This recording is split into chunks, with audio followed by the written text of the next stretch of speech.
Bueno, bienvenidos a este acto de presentación del libro Voces en las brisas de Eloy Templado. Nos acompaña en la mesa, a Eloy y a mí, el concejal de Promoción Cultural y Tradiciones Populares, Javier Fernández, que siempre está disponible para todo lo que haga falta y siempre apoya cualquier iniciativa que venga de donde venga. Por lo menos las nuestras, siempre está con el oído atento a lo que necesitamos de él, y yo creo que ya está acabando su legislatura, quiere pues también despedirse propiciándonos todo aquello que haga falta en el ámbito cultural, que es en el que nos movemos. Javier, tiene la palabra. Buenas tardes. Lo primero que quiero es agradecer la presencia de Eloy Templado aquí en esta biblioteca, donde hemos tenido creo que es un motivo de satisfacción lo que es presentar un libro, y más cuando el autor es de raíces habaneras, pues más motivo de satisfacción. Han sido muchos los libros que se han presentado aquí ya en el tiempo que llevo como concejal, y la verdad que es un motivo de satisfacción, porque creo que cuando sale un libro, dicen que cuando sale un libro, se edita un libro, es como si naciera un hijo, ¿no? Entonces, pues desde aquí pues darle las gracias a Eloy Templado por elegir esta biblioteca para presentar el libro en Abarán, y que ponernos a su disposición para lo que necesite. Y pues agradecer también a Pepe las palabras que ha tenido. Sabe que es verdad que intento colaborar con ellos en todo lo que puedo, porque creo que esto al final es engrandecer el pueblo, y yo creo que debemos de colaborar en todas estas actividades, porque al final, el nombre de Abarán pues se ve por todos sitios. Nada más, y dar las gracias una vez más a Eloy, a Pepe, y yo creo que son ellos esta noche los protagonistas. Muchas gracias. Bueno, me pedía Eloy Templado hacía tiempo que fuera yo el que le presentara este libro último que ha publicado, con un nombre tan literario, tan poético, Voces en las brisas. Aparentemente parece más un nombre de un libro de poesía que no un libro de una novela. Y es que, después de leer el libro, yo tengo la impresión de que lo que realmente más le gusta ser a Eloy Templado es ser poeta. Le gusta la narración, le gusta el ensayo, pero creo que su vocación más importante es ser poeta. Por eso el título es muy poético, Voces en las brisas. Realmente, aunque tengo que hacer la presentación, como muchos otros libros, yo ni soy ni quiero ser crítico literario. Yo soy profesor de literatura, amante de la literatura, pero me niego a ser crítico literario. Me niego a destrozar el libro, a poner en un microscopio como si fuera un tejido humano, y analizarlo, escrutarlo, descomponerlo, porque yo creo, como dice Azorín, yo soy azoriniano, de pretensiones, lógicamente, no de realizaciones. Cuando habla de Jorge Manrique, dice Azorín, dice: la crítica no puede decir mucho sobre una de estas figuras. Se nos antoja, dice él, que examinarlas, descomponerlas, escrutarlas, es hacerles perder su encanto.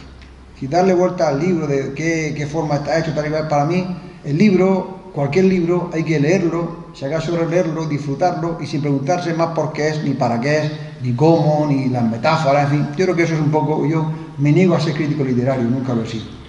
Presentar un libro es algo más que decir aquí el libro, aquí unos amigos. Es hablar un poco de él, y de alguna forma la primera debe ser el anzuelo para que luego el lector lo coja ya con cierta información previa. Eloy Templado, aunque no ha nacido en Abarán, es uno de esos habaneros de la diáspora que llamamos nosotros, porque son personas, algunas nacidas aquí y otras no, que no viven en Abarán, que están mucho tiempo fuera de Abarán, pero que, como decíamos antes con él, llevan siempre a Abarán allá donde van. Llevan a Abarán en el corazón y se enorgullecen de ser abaraneros. Son esta gente de Abarán que vive fuera, son un ejemplo para nosotros que vivimos dentro, que a veces estamos perdiendo ese orgullo de ser de Abarán, que sin embargo ellos en la diáspora, digamos en la lejanía más o menos grande, lo mantienen. Su apellido Templado delata el origen abaranero. Es de esos muchos templados que hay por ahí dispersos, por España y por el mundo, pero que, lo quieran o no, llevan la marca impresa de este pueblo allá donde vayan.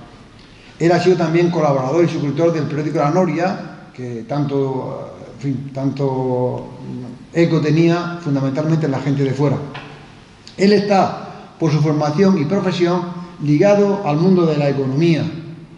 Él ha estudiado económica y se ha manejado creo yo, entender el mundo de la economía, de la industria, de la conserva. Por eso aprovecho para, cuando hagamos otro ciclo de charlas, él tiene que dar una charla sobre la conserva en Abarán, que es un tema muy sugerente y que él conoce muy bien. Por eso hay que dejarlo para otra ocasión. El libro da fe en muchas de esas páginas de esta actividad económica ligada a la industria de la conserva, en la que Abarán tiene un gran protagonismo a nivel regional, seguramente mucho más de lo que la gente piensa. Abarán, y él nos lo va a explicar si acaso, es una población puntera en la conserva, mucho más que otros pueblos que a lo mejor se han arrogado después esta identidad conservera. El título de Brisas, de Voces en las Brisas, él habla de que las brisas de Murcia son, dice literalmente, envolventes y penetrantes. Hay algunas, dice él, carnosas y otras epidérmicas que se quedan a flor de piel. Son la callada música murciana. Esto es prosa, efectivamente, pero es, como otras muchas veces, prosa poética. Y el libro tiene muchos, aparte del tema narrativo, tiene muchos fragmentos que son verdadera prosa poética. Tiene imágenes. Dice, por ejemplo, define el malecón con una metáfora extraordinaria. Dice: el malecón, insólito rompeola fluvial que defiende la ciudad de un Segura envejecido y dócil. Eso es prosa, es verdad, pero es prosa poética, como la de Juan Ramón Jiménez en Platero y yo. Es una prosa que persigue más allá de lo que persigue la prosa normal. Más allá de comunicar una idea, se regodea en la palabra y llama al malecón insólito rompeola fluvial. Es una metáfora como la copa de un pino y que podía estar en verso perfectamente. Yo creo, sin ser yo, repito, ningún especialista, que aunque a Eloy le importa la narrativa, le importa contar cosas, contar historias, eso es simplemente un pretexto, con unos personajes, unos diálogos, que es lo que es la típica, una novela típica. Esa es una novela con diálogos, personajes, es simplemente un pretexto que él utiliza para lo que yo creo que a él más le importa. La novela consigue aunar una dicotomía clásica que él conocerá bien, que es el docere y el delectare. Es decir, en la literatura clásica se distingue entre lo que es el enseñar, el docere y el delectare. Y él consigue en su novela las dos cosas. Consigue delectar, es decir, entretener a través de una trama, unos personajes, unos argumentos que van, que vienen, que llegan, que se enamoran, que mueren algunos, pero al mismo tiempo docere. ¿Por qué? Porque a mí lo que más me ha sorprendido del Eloy Templado, del que yo sabía que era una persona culta, sin embargo, veo que Eloy Templado es un humanista de este siglo. Es un renacentista, como Garcilaso, de esos humanistas que dominaban todas las humanidades, que eran hombres de armas y de letras.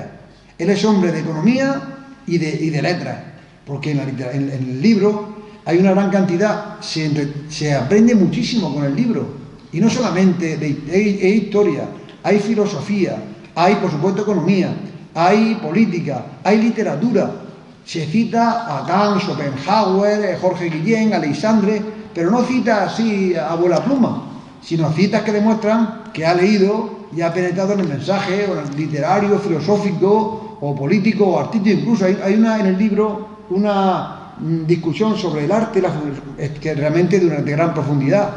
Pero si el libro tiene como toda novela la misión de entretener, ligada a ella está la misión de enseñar. Y yo en el libro he aprendido muchísimo. El libro hay que releerlo y hay que ver la cantidad de conceptos que en él se nos van diciendo. Y es también, aparte de esta actividad del docere, de enseñar cosas, también la recreación de una Murcia que él se nota que la ama del corazón. Murcia, me refiero a Murcia capital, una Murcia que ya se fue, la Murcia del Bar Santos, del Alcázar, del Greco, del Bar Oliver, una Murcia que va desde la posguerra pues hasta los años más recientes, hasta los años 90. Y hay en la página 43, hablando de que yo creo que él es fundamentalmente un poético, lo que más le gustaría ser un poeta, como Jorge Guillén, por ejemplo, hay un poema muy bonito de Murcia que no tiene desperdicio y que dice así: Murcia de la posguerra, recogida, provinciana, sencilla y sin alardes, mañanas soleadas y en las tardes, fragancia de una huerta enardecida. respeto religioso y tradiciones, sombreros y mantones, cortesías, niñeras con sonrisas, simpatías, con hábitos de súplica y perdones, bicicletas, galeras y señores, paseos entre gentes conocidas, miradas de soslayo distraídas, desbrozando a hurtadillas los amores, escasez, sin futuro y conformismo, romántico, jardines centenarios, Radio Murcia, doblar de campanario, largos lutos y vueltas a lo mismo, canciones y silencios, albedrío de canarios cantando en los balcones, charlatanes rodeados de mirones y los peces saltando por el río.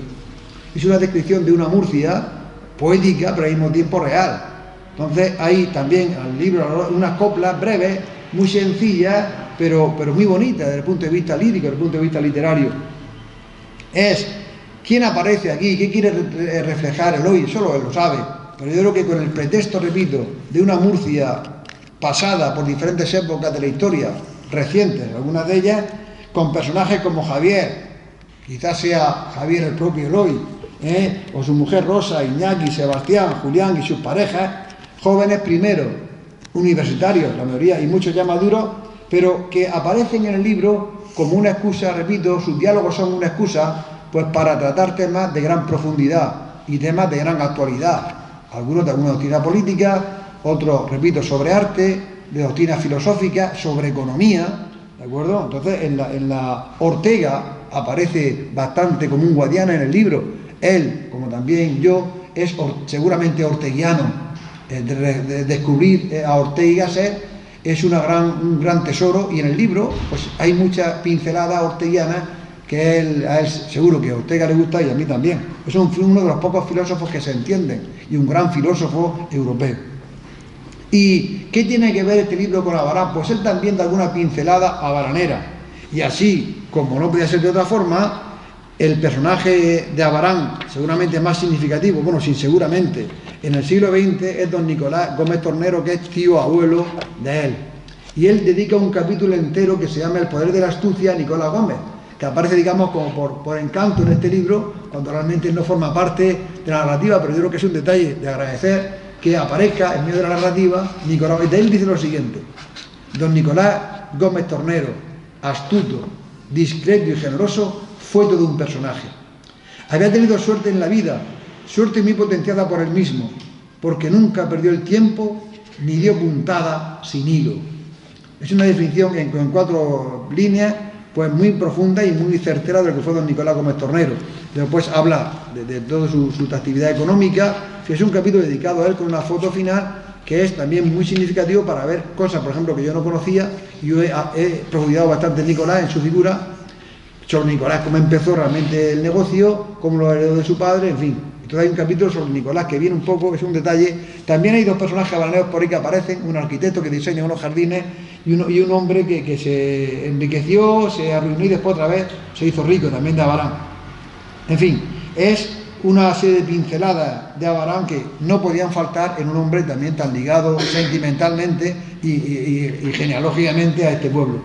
Yo, pues solo me queda decir, invitar a otro aspecto significativo. No solamente se aprenden conceptos de historia, de muchas disciplinas, también vocabulario.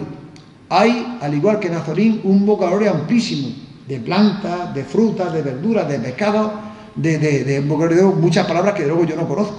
Entonces es también un medio de conocer un vocabulario, de enriquecer el vocabulario, que siempre es algo positivo. Y yo me quedaría, para terminar, con ese brindis final que hacen los amigos, que es una relación de buenos deseos y que dice así: yo os invito, hago yo mío esto, yo os invito a todos a brindar por eso y porque podamos dejar a nuestros hijos un mundo mejor en todos los órdenes que el que hemos recibido, y nos podamos olvidar de los tiempos aciagos que Vicente Medina cantó en su melancólica cansera.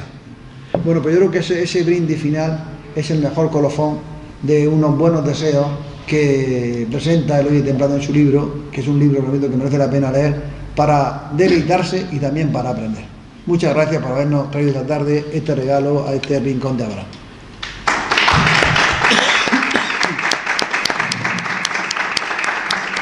ahora ya el autor nos desentraña más lo que es el libro, el que te está en todos los secretos del interior del libro. Bueno, estoy abrumado. ¿Dónde? Sí, Está bien, sí. ¿Está bien? Sí.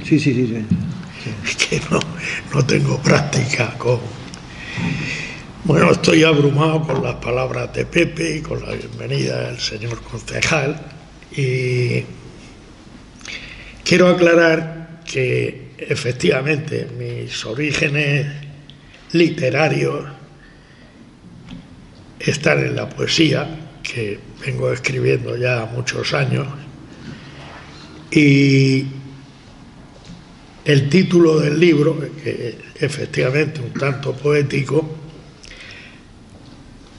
es porque Murcia, y eso es una cosa que a mí me ha sorprendido siempre, sobre todo Murcia ciudad, pero en general toda la región, es muy difícil, quitando algunos días en la costa, que haya vientos. Aquí hay brisas. Y ya que lo han mencionado, yo también soy azoriniano. Azorín habla de los vientos blandos habituales de Murcia. Él también lo vivió, que es una persona muy observadora. Yo creo que ha sido quien mejor ha escrito sobre la España desde un punto de vista antropológico, no histórico o tal, pero antropológicamente Azorín es un pozo sin fondo. Bien, a mí me impresionó mucho lo de las brisas, porque he tenido una época en mi vida en que he andado bastante y nunca he encontrado viento. Esta es una tierra de brisas. Y las voces son los personajes que hablan. Y este no es un libro de memorias, es un libro de recuerdos de mi época de estudiante, de cuando empecé a trabajar. Y realmente lo literario es nuevo en mi vida, pero no las letras. Letras, cuando estaba en la conserva, tuve de todos los colores, letras de cambio. Y la historia pues transcurre con un grupo de amigos que se van conociendo en distintos ambientes, en la universidad porque estudiaban en Madrid, y otros en bares o cafés de Murcia, y transcurre con lo que piensan unos y lo que piensan otros, pero al libro le ha ayudado mucho la época en que se relata, porque desde los años 50, con la necesidad que había, se pasa a los 60 ya con el plan de estabilización y los primeros planes de desarrollo, que dieron un cambio brutal al país. Se empezó a asfaltar. La radio, que fue el revulsivo que movió todo el cambio en España, quien llevó la modernidad al campo, a la huerta. En los años 50, en España y concretamente en Murcia, fue cuando realmente se conoció la electricidad, el motor y las máquinas. Mi abuelo tenía una máquina de cavar que era del bisabuelo de su padre, Pepe Juan, que era un monstruo de máquina, que no sé qué pasó luego con ella. Era norteamericana y por lo visto estuvo aquí labrando ahí en la Sierra del Oro. Pero todo eso se vio porque yo cuando la primera vez que vine a Abarán fui al campo y allí nos movíamos con Petromax, con candiles. El cambio que ha habido aquí ha sido increíble y hay que escribirlo porque las generaciones que van a venir después no saben que nosotros tenemos los pies metidos en una antigüedad casi medieval. Los cambios que ha habido en España han sido enormes. Eso ha ayudado mucho a escribir el libro, porque todos han ido viviendo todos los cambios tecnológicos que han venido después, hasta que hemos llegado en 2 años, o 3, o 4, o 5, a base de multinacionales y la globalización, hemos pasado de lo analógico a lo digital. No tenemos conciencia histórica de la importancia de los cambios que se están viviendo. Bien, con referencia al tema de Abarán, lo podéis ver en el libro, aunque cuando empecé a escribir de pronto vi que llevaba 500 páginas y decidí hacer una trilogía y ordenar un poco todo cronológicamente. Y hablando del tema concreto de Abarán, que luego desarrollo en el segundo volumen más en detalle,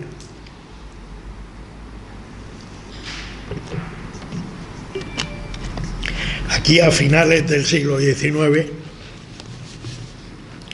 pues en general había mucho arriero. Yo llegué a conocer, porque era vecino nuestro en el campo, a un tratante de caballería, Mariano, que no sé si os suena, que tenía 50 o 60 bestias allí y siempre estaba trayendo y llevando, y las llevaba a la estación, las embarcaba y a mí aquello, para mí era una cosa fascinante. Pero no había otro tipo de desarrollo. Aquí eran en general, estaba el negocio del esparto, que a mí me impresionaba mucho el llegar a Abarán, sobre todo en otoño o por ahí, y todo el esparto cociéndose, fermentando en las balsas, el olor, ese ácido, para mí era un choque. Y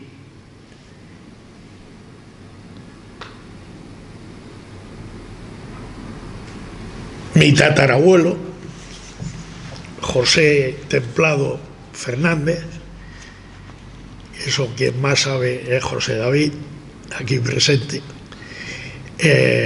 estableció un negocio de aserradero de madera, de picado del esparto, una industria de papel de estraza, y ese fue el comienzo de la industria aquí. Todo eso recibió un impulso tremendo cuando Nicolás, ya en los años 20 del siglo XX, hizo el salto de agua, que por cierto, que eso fue una obra faraónica, porque hubo que derivar el río a un lecho nuevo, y de todo eso se encargó Agapito González, también el otro cuñado de Lo Gómez Tornero, el marido de la tía Brígida.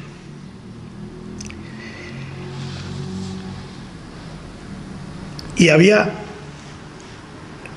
exportadores de fresco, algunos pocos, y había sobre todo arrieros que se llevaban el limón, las naranjas, la fruta que había por aquí, a venderla afuera,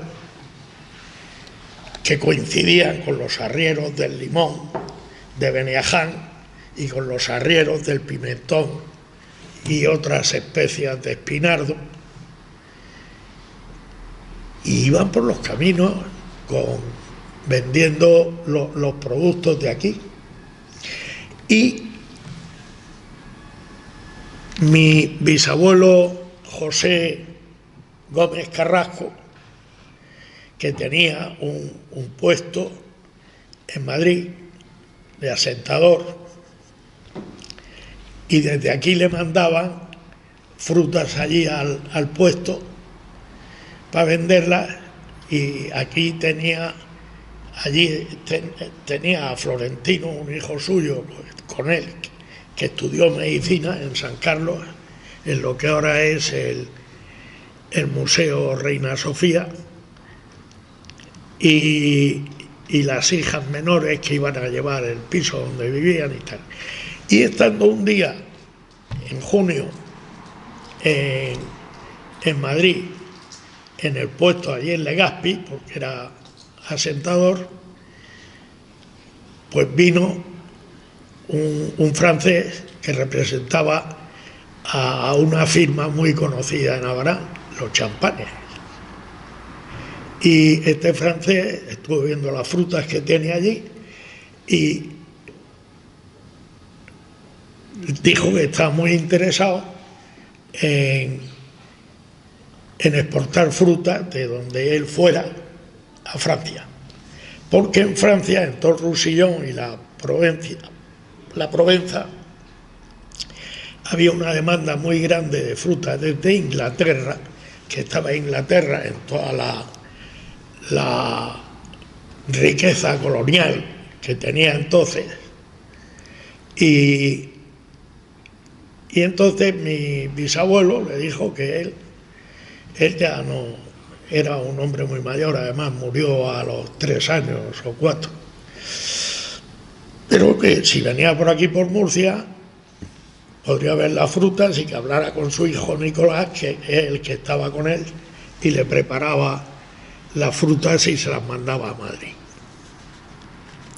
Pues vino por aquí, se pusieron de acuerdo, y entonces sabréis que desde la reforma del Código de Comercio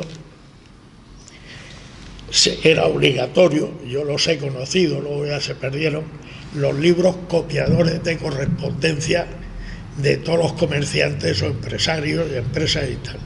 Era obligatorio cada carta que se mandaba o cada factura que se recibía o factura que se enviaba o tal, o carta que se recibía, había que copiarlas y en una prensa se prensaban para que quedara impreso y había que llevarlas a un libro que había que presentar en los registros mercantiles. Bueno, sí, en los registros mercantiles.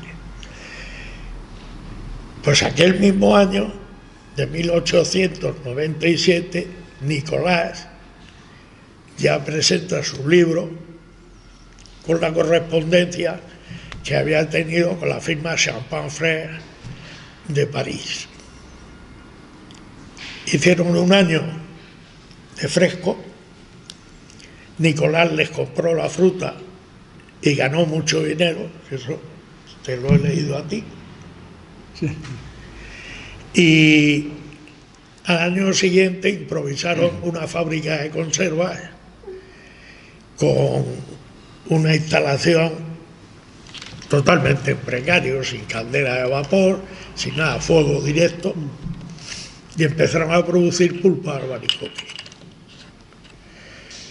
Hasta 10 años después, o 12 años después, eso fue en 1898, 12 años después se instaló la segunda fábrica de conservas en Abarán, de José Tornero Burestar.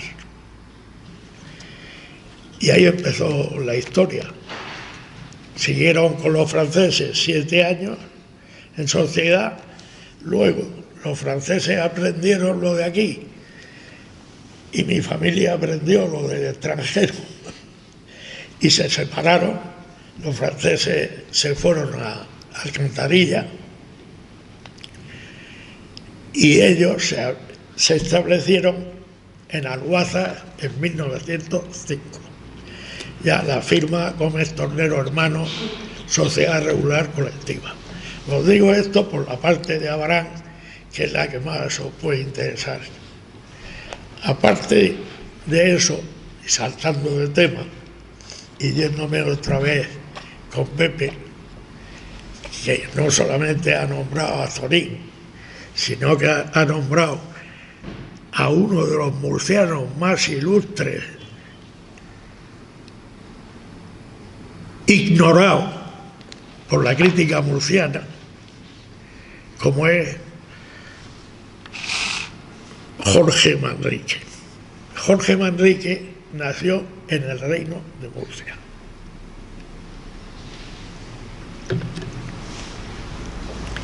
Desgraciadamente, las tropas napoleónicas, una de las barbaridades que hicieron, no fue la menor, fue destruir el castillo, la fortaleza que había en Segura de la Sierra, que era del Reino de Murcia, porque esos territorios eran desde la época de Tutmir, y allí le concedió Sancho IV una encomienda a la Orden de Santiago, y los Manrique estuvieron de jefes allí pues mucho tiempo. Y Jorge Manrique nació allí. No se puede probar porque desaparecieron los vestigios documentales que había, pero sí es cierto que no solamente nació, sino que vivió allí hasta que tuvo 20 años. Y eso es un tema que abordo en el segundo libro. Pero lo quiero decir porque es importante y que se vaya difundiendo la idea, porque se lo ha apropiado ahora Jaén. Jaén no existía. Jaén existió un reino musulmán de Jaén, pero toda la sierra de Segura pertenecía al Reino de Murcia. Y el que Segura de la Sierra pasase al Reino de Jaén es de la famosa reordenación provincial de 1833 de Javier de Burgos, que por cierto fue otra obra de pastelería de las que se hicieron a la muerte de Fernando VII, que queriendo volver a la legislación de las Cortes de Cádiz, pues se hicieron algunas muy improvisadas, porque por una orden ministerial se creó la provincia de Murcia, que eran Murcia y Albacete entonces. A los territorios de Murcia, que han sido enormes, más de 25.000 kilómetros cuadrados, ahora hay 1.000. A los territorios de Murcia le han ido pegando cortes y cortes y cortes a través de la historia de una forma absurda. En primer lugar era grandísimo, porque era toda la Cartago Nova, y que llegaba pues casi al Cantábrico e incluía las Baleares, pero luego eso se fue reduciendo. A eso los bizantinos nos quitaron toda la Hispania espartaria, que era desde los territorios de Murcia hasta el Algarve portugués, todo el sur, y hasta Valencia, porque Valencia era de Murcia. Cuando veáis en el segundo libro, que entro más detenidamente en la historia de de personajes buenísimos de Murcia que hay que leer, pero que aquí no nos han dejado leer. Yo me he pasado toda mi vida estudiando y no los he podido estudiar. En los años del movimiento, todo lo que olía a musulmán estaba tapado. Pues hubo uno, el Rey Lobo, que era de origen cristiano, que creó la Cora de Murcia, la expandió tanto que llegaba desde Peñíscola hasta Morella, todo eso en el norte de Castellón de la Plana, y de ahí hacia abajo Granada incluida, y a 20 kilómetros o 50 kilómetros de Sevilla, en el pueblo donde hizo el famoso castillo, que ahora es parador, el rey Pedro el Cruel.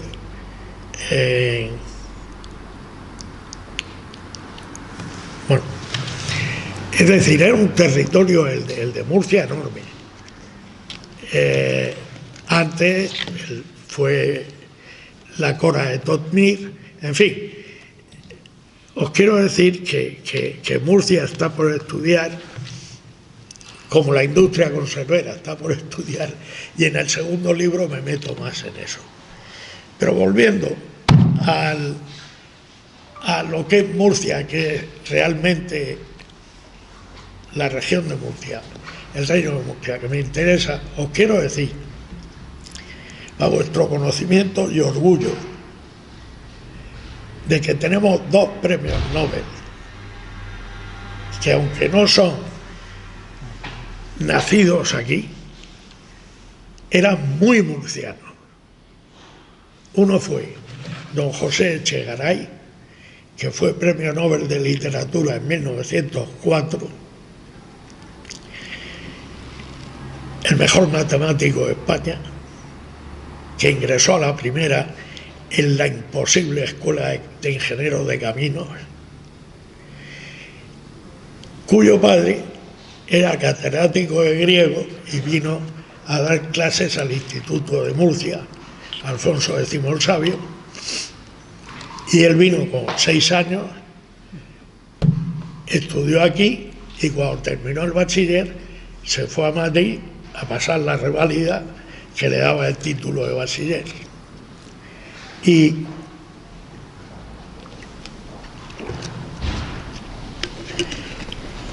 toda su vida estuvo orgullosísimo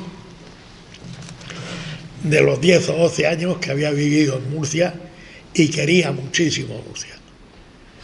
Fue el que creó el Banco de España, fue gobernador, pues primero fue gobernador en la época de el general Serrano, después de exiliarse Isabel II, pero después también fue gobernador con la Segunda República. Era un hombre de un prestigio nacional enorme y le dieron el premio Nobel de Literatura porque le tenían que dar uno y le dieron el de Literatura, a pesar de que fue criticado por toda la vanguardia de entonces, que eran los modernistas, entre los que se incluía a jóvenes como Antonio Machado, Juan Ramón Jiménez, en fin. Y el otro fue Jacinto Benavente. Jacinto Benavente era hijo y nieto de murcianos. Su padre nació en Murcia, pero ejerció en Madrid. Era un médico pediatra y Jacinto Benavente estuvo muy vinculado a Murcia. Ese le dieron el premio Nobel en 1922.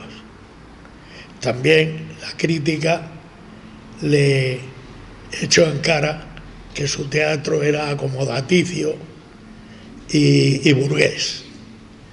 Pero era un hombre de una frase muy ingeniosa. Os voy a leer algunas porque merece la pena.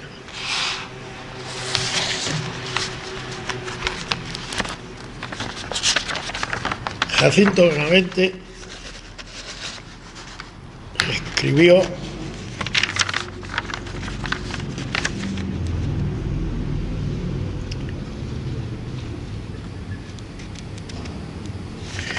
perdonadme un momento porque yo, para las chuletas y sin las gafas,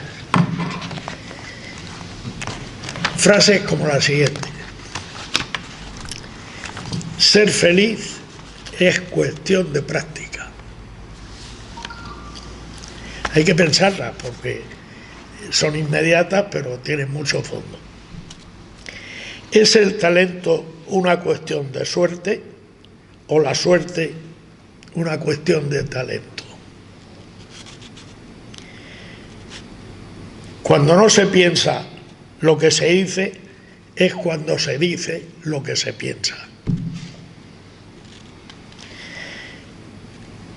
Bienaventurados nuestros imitadores, porque de ellos serán todos nuestros defectos. La disciplina consiste en que un imbécil se haga obedecer por los que son más inteligentes. Y es más fácil ser genial que tener sentido común. Fue una persona muy ingeniosa y, sin duda ninguna, el Premio Nobel de Literatura se lo mereció porque su obra dramática fue amplísima y todavía sigue interpretándose, como Los intereses creados, o La malquerida, etc. Bueno, no os quiero cansar, porque yo puedo seguir, y con la chuleta pues puedo seguir todo el tiempo que quiera, pero no quiero pensar más. Simplemente deciros que he intentado poner aquí, por distintas voces, en una forma, digamos, polifónica, noticias sobre Murcia, lo que es Murcia, lo olvidada que ha estado Murcia, que hemos sido una gente, y sobre todo en Navarán, que estamos siempre mirando al futuro.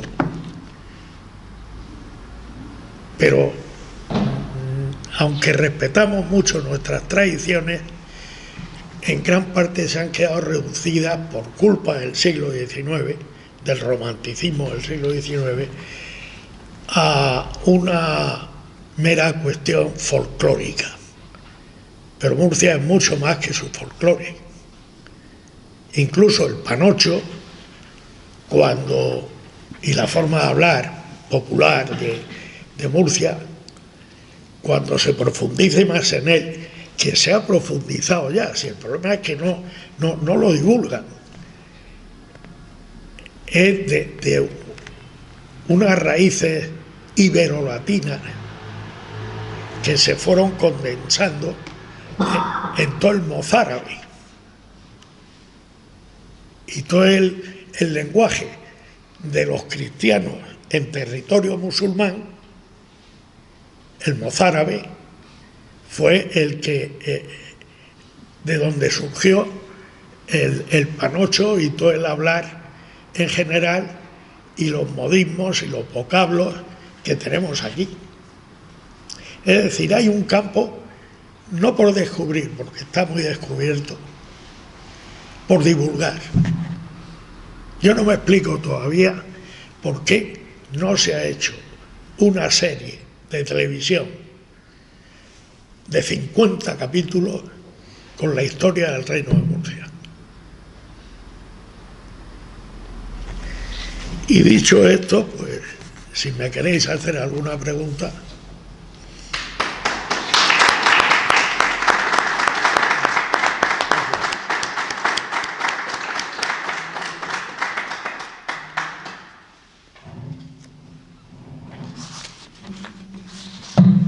Bueno, pues yo le agradezco de nuevo a Luis que esté con nosotros. Efectivamente ha hecho una panorámica, lo que es su libro, desde la historia de Murcia hasta el Jorge Manrique, Echegaray, Benavente. O sea, es un hombre que tiene una cultura muy vasta con V, y yo creo que es un ejemplo de cómo los abaraneros no somos tan brutos como a veces parece, se dice el tópico, ¿no? Sino que es gente con formación, una formación profunda, arraigada, una formación adquirida lógicamente en los libros, muchas horas de lectura. Y yo creo que es pues un gran fichaje, una gran aportación de Abarán a la sociedad murciana. Muchas gracias, Eloy, y hasta el próximo libro que estará seguro enseguida en cierre. Pues muchas gracias, Pepe.